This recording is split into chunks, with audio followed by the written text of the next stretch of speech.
For all things great iron and hard top, it's Kevlu and Steve since the Sandbox. Since the Sandbox fans, we are back. And I got a smile on my face. It's the best time of the year. It's NBA playoff time. It's NBA Conference Finals time.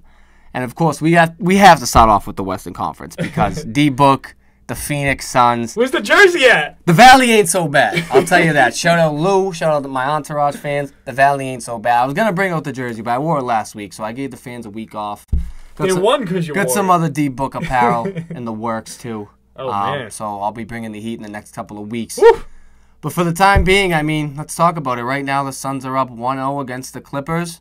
Not really sure what Kawhi's status is yet. To be honest, I think Kawhi's done, to be totally honest. I think they're just stringing it along, giving the Clippers some hope. Yeah. But I think if they go down 2-0 or 3-0, you're going to see a nice fat headline. Kawhi Leonard out for the season. Probably next season, too, like realistically, if it's a torn ACL. They're saying it's sprained, but it is what it is. But how do you feel about that series playing out, with or without Kawhi? Well, I definitely will say that this is not what we expected for the Western Conference Finals.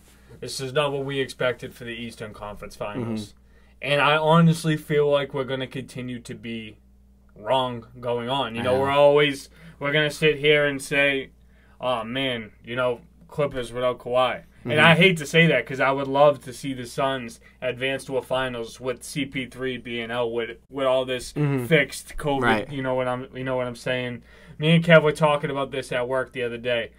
We haven't seen anyone on the COVID reports in a month and a half. Now CP3's finally about to make a finals. He's got COVID. Give me a break. It's crazy. Give me a break. I will say, that Paul George playing great. Yeah. And we were all doubting playoff P.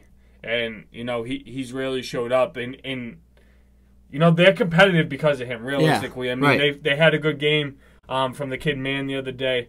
He played very well. What did he drop? 29, 39 points, yeah, something like that. Yeah, he's been having a good season. So he played good.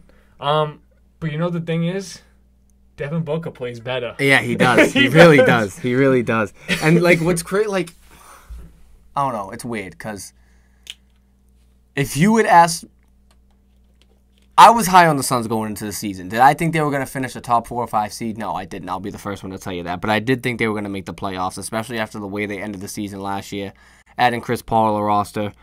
And if you would ask me, just these 4 teams left, right? The Bucks, the Hawks, the Clippers, and the Suns.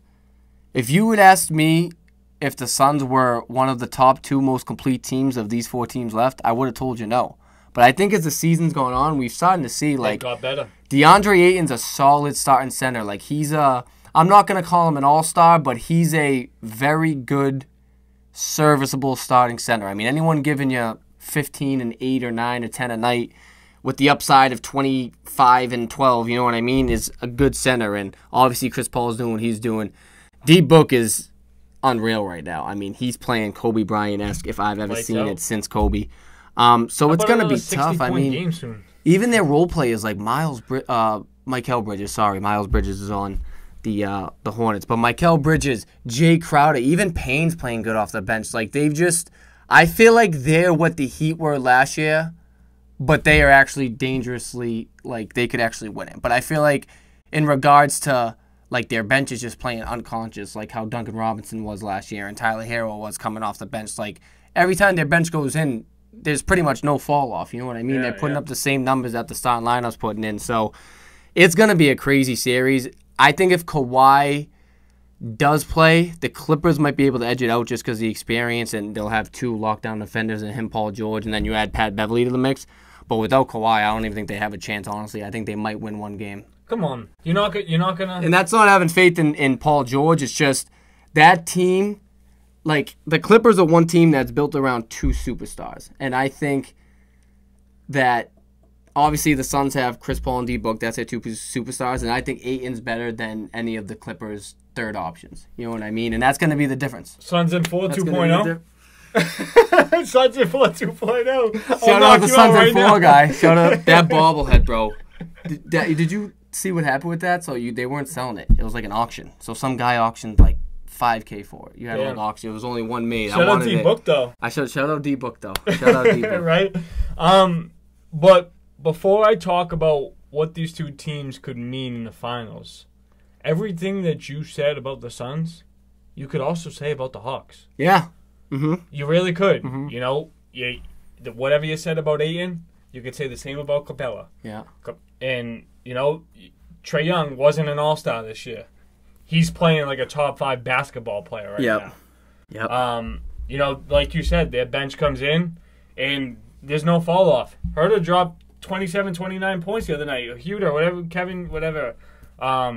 He just, you know, they're lethal. They're shooters. And they're not, you know, they're not afraid to go to Philly like Lou is. Right, yeah, You know Lou's petrified of Philly. But I also, with the Hawks being underdogs, I feel like that plays for them.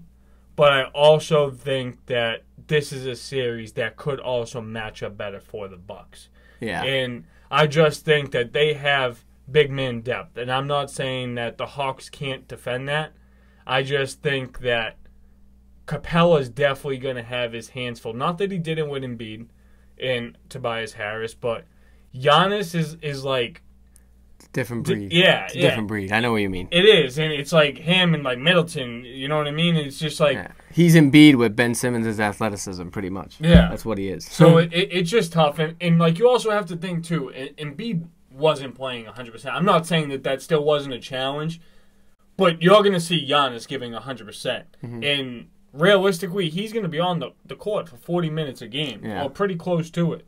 But I also think that Drew Holiday and Middleton need to have a better series, because if it gets to be, you know, that close series that we think it really can be, every close series the Hawks have closed it out. So, yeah, and this isn't a knock to the Atlanta Hawks, I guess I should say, because I do think they're a really good young basketball team, but they overachieved. Yes, but at the same time, what I was gonna say is this playoff run, if the Bucks don't make the finals, I think so far will be the biggest knock of Giannis' career. Wow. Because I think getting through Brooklyn was the biggest challenge, and if you do that all to lose to Atlanta in the conference finals, then it's like, was it really even worth it? You know what I mean? And again, that's not a knock to Atlanta. I just think that when you look at the roster, and again, not that Atlanta has a bad roster, but the Bucks are put together to win a championship. You know what I mean? And I'm not going to say the Hawks aren't, but you got to think, like, Chris Middleton has been a consistent 90, 60, 40 guy for, like, the last 3 seasons. Drew Holiday is a veteran point guard. Giannis is a top 3-4 player in the world. Their bench is good. They got P.J. Tucker. They got, you know, shooters off the bench. And I think the Hawks are just a little bit too young. You know what I mean? I think they're, again, a team like the Heat last year, like, good. And I think they'll continue to get better.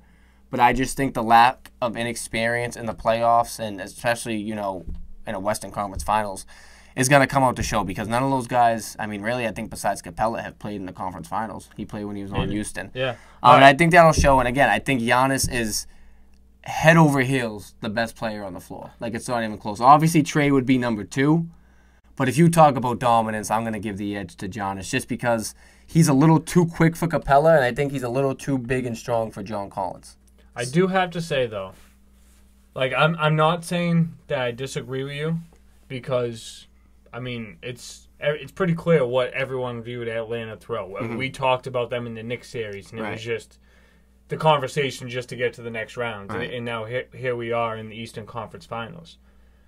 I think you're selling Atlanta short, and the reason why I say that is because you viewed Philly as your number 1 team in the East and the West all throughout playoffs, up until you just said the Bucks, you know, beat the Nets. And I think if that's the way that you wanted to, you know, hold the Bucks to that standard, I feel like you also have to hold the Hawks to that, because they beat them in Philly. Yeah. But Philly ain't right, man. I mean, Skip Bayless said it right. You got one that's damaged emotionally or psychologically in Ben Simmons, and one that's... I mean, Embiid was playing on a friggin' sprained MCL, you know what I mean? No, I know. That team ain't right, man. I'm sick to my stomach over that. Like, that's what I'm saying, though. Like, this playoff run, is hands down the biggest knock to both of their careers. And I think that's why they're getting so much heat for it. And that's why they'll separate after this year. Again, I know the Hawks won, so you have to say they're the better team. But everyone knows Philly's the better team. You know what I mean? And they blew it. They did. Dog blew it again. Embiid and Simmons blew it again. It is what it is. They disappointed me yet again. I can't fathom it. I really can't fathom that they lost. Like, when I saw, like, the final score, I was like, did this really just happen? I think it's worse seeing the fact that Ben Simmons is a non-factor in the fourth quarter. Bro, and the thing is, that's the crazy thing. Out of all this, Ben Simmons is the one guy, besides Drew Holiday maybe in the Eastern Conference, that should be able to completely shut down Trae Young. He's got the size, he's got the speed, he's got the strength. And Trae Young just exposed that man. He said, I don't care. In his veins. He said, I don't care who you throw at me, I'm going to give him 40. Hey, Trae Young, if you see this, I'm rooting for you. Trae Young D-Book Finals, let's go. No, hey, I'm just kidding. Hey, I'm with it. Go Hawks. I'm riding with the Hawks. But I do think the Hawks will be the underdogs and win again. Mm-hmm. And just like we were talking about Embiid and Simmons, really kind of collapsing, like you just said with Giannis, I think that this is also his collapse. And these will start to be the dominoes that see the East kind of, I don't want to say fall apart, but move around and change a little bit. Yeah. So I think that's what the start is. I also want to say that the Suns win. So I'm going Suns and Hawks as well. So I'm going Suns Bucks. Like I said, I give the slight edge to the Bucks. I'm rooting for Giannis, and I think this is huge for his career. Either way, if he wins, it's going to boost it. If he loses, it's going to kill his career big time. I'm going with my dude from Phoenix, Suns in 4, and I'm going to say Hawks in 6. All right, I'll say Bucks in 6. Woo! And I'm going to say Suns in 5. I'll say Suns in 5. I think the Clippers might be able to steal one in LA. There's going to be one game where if Chris Paul really doesn't play the whole series, there's going to be one game where Pat Beverly might get the best of Devin Booker, right? Like, there's going to be one game. I'm just riding and I think that's the game that the Clippers. But they very well could be Suns in 4 too. I don't know. Shout out Suns in 4 guy. We got to get him on the show. All right, guys. Since the Sandbox fans, that wraps it up for our YouTube content for the week. Some NBA content, some playoff talk, some NFL content, some rebuild talk. Go over to our podcast, listen to our scheduled predictions. Go to sensasandbox.net or Apple Podcasts to leave us that 5-star review. And remember, guys, if it ain't 5 stars, we don't want it. Peace out. For all things great iron and hard top, it's Kevlu and Steve since the Sandbox.